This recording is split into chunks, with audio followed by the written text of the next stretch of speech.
Facebook knew about Cambridge Analytica's scheme since 2015. Before the story broke, Facebook threatened to sue The Guardian and then banned me for whistleblowing. Responding on behalf of the British government, the UK Secretary of State for Culture called my ban outrageous, because it reveals the unrestrained power technology companies can exercise over ordinary citizens when a person's entire online presence can be so quickly and so thoroughly eliminated from existence. There is no check on this power, and it raises a serious question for Republicans and Democrats alike. What happens to our democracy when these companies can delete people at will when they speak out?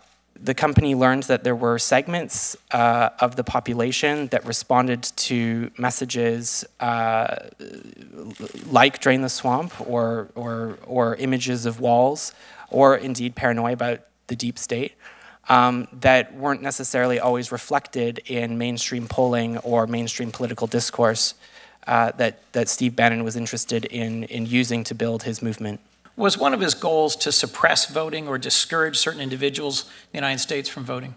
That was my understanding, yes. Was voter suppression a service that U.S. clients could request in their contracts with Cambridge Analytica while Bannon was vice president? Yes.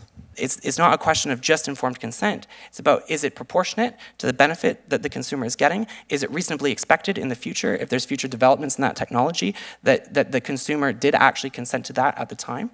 And more broadly, this narrative of consent is slightly problematic in the sense that when people have to use these platforms, it doesn't matter whether or not they understand.